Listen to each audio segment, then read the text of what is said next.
This is Google Home together with ESPN Cricinfo Smart Update. I'm Ronu Kapoor, still with Michael Hussey. We're going to look back at today in the World Cup. Huss, let's get a quick recap of what went down. Okay, Google, match summary for today's match between England and West Indies. England beat the West Indies by 8 wickets. England scored 213 for 2 in 33.1 overs and the West Indies scored 212 all out in 44.4 overs.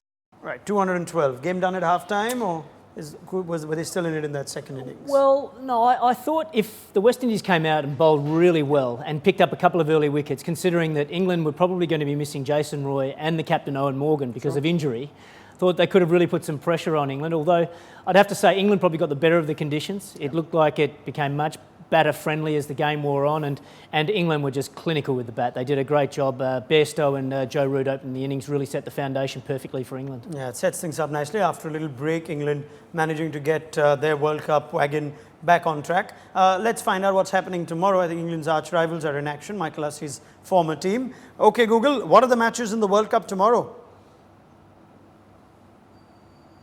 Australia are taking on Sri Lanka tomorrow at 3 p.m.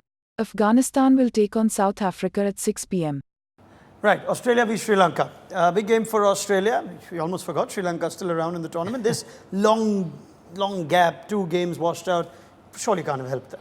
No, it wouldn't have helped Sri Lanka, and I feel for them. You know, it's difficult for them to have 2 games washed out. They'll just be sick and tired of doing net sessions and training, but they'll be fresh, I guess, and they'll be so excited to get out there on the pitch. I think the oval probably suits them a bit. It's normally quite a good batting pitch. And so if their batsmen can get in, I think they've got some exciting talent in their team. If they can get in, play the Australian opening bowlers well in Stark and Cummins, then I feel as though they can actually score plenty of runs. So it should be a good game. Let's hope that it is a good game. Hope we get a full game. South Africa v Afghanistan's the other one. Sort of pressure South Africa are under. You would think this is just the fixture they need, or on the other side, imagine if things don't go right against Afghanistan.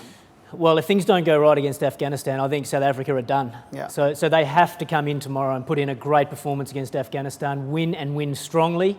One, for their own confidence, but also to send a message to the competition that, no, we're not going away. We're here to try and really challenge for this World Cup. So it's a big game for South Africa in particular, but also Afghanistan. You know, there's been a lot of distractions around their team. I think they'll be looking forward to just getting on that field and playing some good cricket too. Yeah, they need to give a better account of themselves. Many thanks to Michael Hussey. We'll get his thoughts after those games tomorrow as well. And now remember, get ESPN Cricinfo's daily news on your Google Home as well as your Google Assistant on the phone. This was Google Home together with ESPN Cricinfo Smart Update.